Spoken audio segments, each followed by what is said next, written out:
Oh boy, have I waited all week for this.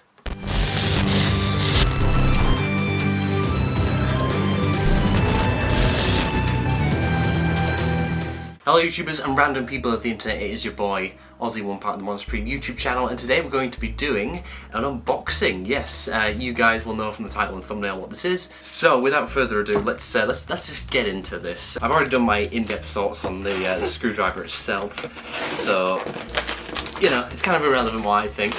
It's more about the product itself. It's the Character Options electronic sonic screwdriver. And I will do an honest review for you guys. This is the standard general retail version, not the Chrome edition, because I didn't manage to get that, unfortunately. God damn you, Stanley. But yeah, let's just dive straight into it. So I got it from Forbidden Planet for, how much did I get it for? Just say on here. I think it was like $17.99, which is, you know, is a decent price, I guess, for the amount of features it has. Alright. Ooh, okay. Let's dissect this. So, taking a look at the packaging, the front, it's got a different motif from the online exclusive right off the bat. It's got a black starry background with the logo at the top, the light effects stuff. It's got a TARDIS as well, which is the Whittaker era TARDIS. It's kind of an outdated image, but Ncuti, Gatwa and David Tennant have the Whittaker TARDIS, so I can't really fault them for that. Then at the bottom, the 14th Doctor sonic screwdriver with electronic light and sound effects, and it's got a picture of someone holding it as well. I quite like the yellow neon kind of thing they got going on. It's very kind of giving me some kind of Star Wars vibes, to be honest. And we've got like the instructions on the inside of the box, which is it's a little bit garish, I will admit. I am not a massive fan of that. I guess it is what it is, reducing waste and all that, so can't really have a go at them for that. Then we'll turn around to this side. We've got the the new Doctor Who logo, which it does look quite nice. It looks pretty cool. 60 years as well. So are we going to get a 60 years heritage line? We'll see. So turn into the back. You've got a picture of the product. It's a bit underwhelming as the back, I'm not going to lie. It's a little bit basic. Would rather have had an actual image of the sonic screwdriver itself. But then again, Character Options aren't really including images of the things from the show. They're just including images of the toys, which, you know, I don't understand that move, to be honest. Alright, so let's dive straight into this. So it's held in place in a blister with two pieces of plastic. Let me just snip those there without damaging the screwdriver. So let's take it out. It's not very secure, you know. I kind of feel like it's a case of people can just steal these things. You can kind of just pull it out of the packaging, which is very unsafe. Okay, so we got the Sonic itself, which, yeah, I'm not a fan of this design. I feel like it's very, very over-designed. It's the end cap for me, which I don't like. Anyway, I feel like I should be actually reviewing the product instead of me just talking about the screwdriver. So let's start at the top. We've kind of got a clear plastic emitter. It's weirdly coloured. It's got like a kind of a blue tinge to it. It kind of feels a little bit like cheap transparent plastic. It's not completely transparent, it's more opaque. Then we've got like the exterminator arm prongs or whatever, and there's a bit in the middle which is in the cage section. When you expand that, you can see like the fingerprint kind of detail in the middle that I like to call it. And this is all finished in a standard silver, which we expect from sonic screwdrivers. Then moving down, you can see like the balls in the middle. What am I supposed to call those? And then you got the prongs as well. Well, the prongs are a lot thinner than I expected them to be.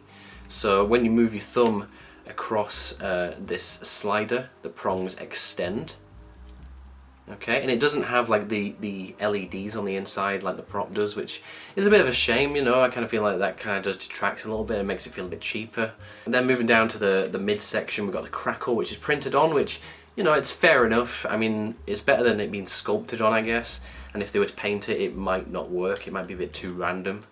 I don't know how factory paint works with crackle effect, so perhaps that wasn't really an option. It works okay. It works well. But it would be nice to see like a fully decked out version of these to look as close to the screen use thing as possible. The slider, it just moves up and down with your thumb. It's got like a Gallifrey symbol on as well. I'd never noticed that before.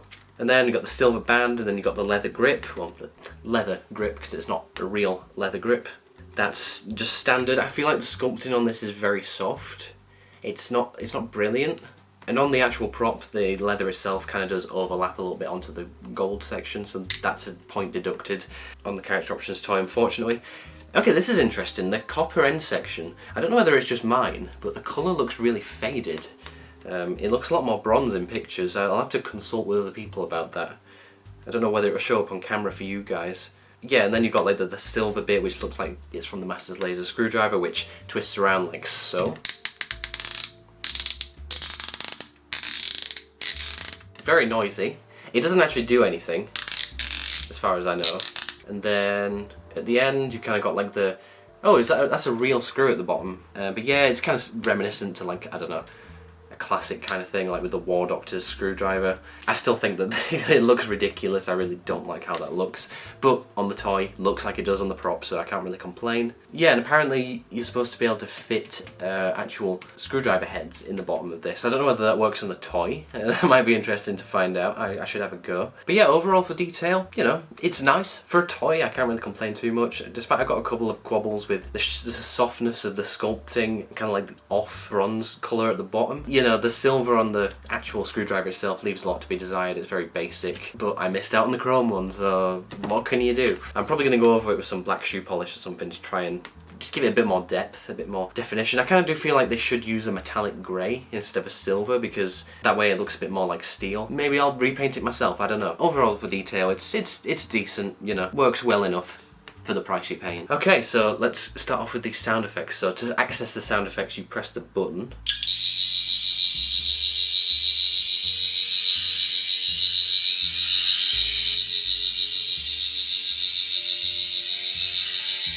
Okay.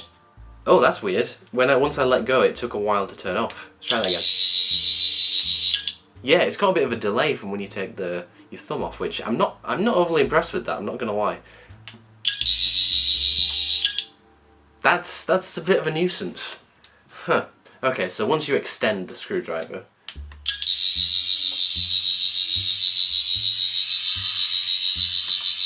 You can see the middle section light up, which looks kind of cool, but the further away the emitter gets from the centre, the more light it loses, which is a bit unfortunate. Yeah, that is very... I'm not massive on that. Oh, here we go. This is another problem I found. Okay, I don't know whether it does this on the actual prop, but it's a bit of a shame in terms of play, if a kid wants to play with this. Once you have it in extended position, you let go of the handle. That's it. Whereas where's my universal remote? Whereas on an actual Matt Smith one, once you flick it, it stays in position, but with this guy, it falls down, which, that's very disappointing if you want to display it with the claws out, because it's a bit too loose for my liking. That's what she said! You know, I'm not sucking character options here, I'm actually giving an honest review, and honestly so far, it's kind of falling flat in my opinion. And I think when you double press this thing, it does something, so let's have a go.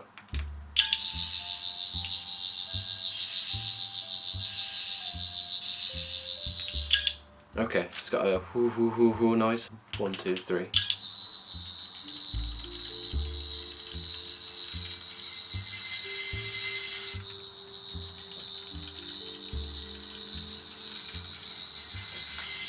Okay, so the 3 does something different, so let's do 4. That's different.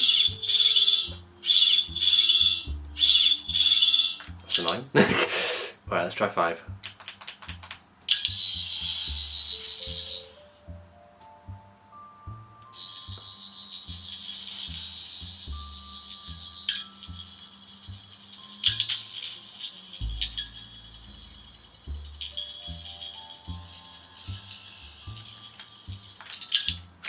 Don't really know what that's supposed to be, but there we go, that's 5. Let's try 6. 1, 2, 3, 4, 5, 6. Was that 5 or 6? I think that was 5.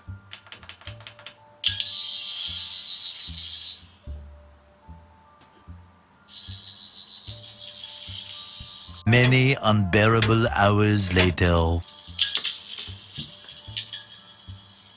Okay. As you can see, the light in the middle pulsates as well. Are there any hidden sounds on this? No, there's no button at the bottom. Okay, so the standard release doesn't have the extra sounds, which, I mean, like the extra colours and things, which, yay, great for people who missed out on the other one.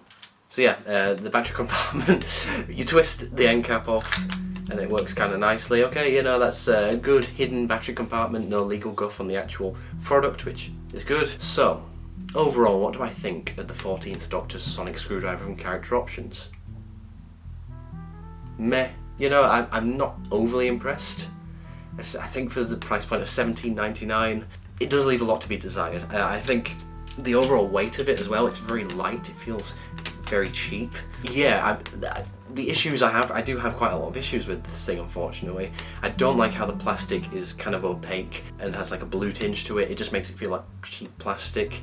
The silver leaves a lot to be desired. I would have preferred a metallic grey. When you hold it up, I don't like it how it just sits back down. I much prefer it when sonic screwdrivers flick and stay open. That's how it's supposed to be done, right? Yeah, I mean, I'm not even talking about the design here. You all know that I'm not a massive fan of this design, but as a toy, yeah, it leaves a lot to be desired, like I said. Also, yeah, the soft sculpting as well, like on the leather. Would it have been too much to ask for real leather? I don't know. I don't really think so. Kind of is a bit of a letdown in that regard, but I guess it is something that I could take up a project of trying to make this thing look better. It has a serious lack of features compared to the online exclusive, which, yeah, sure, makes that feel a little bit more unique, but at the same time, when this is the mass retail version and it's got a lot less features than the online exclusive one, you kind of feel like you're missing out quite a lot. Yes, that's the whole point of exclusives, I get it, but I don't know, I think who buys these? You know, kids aren't going to go online on like the character store and buy these things in less than a day, you know, so I kind of feel like the general retail version is kind of a bit of a downstep from the character online one, unfortunately. But still, a lot of the issues I have with it are still present on the character online exclusive. I don't know, so if I were to give this product a rating out of 10, I'd give it a 5. And I think that's been generous. Not massively impressed. But at the same time, it's not the worst one they've ever done.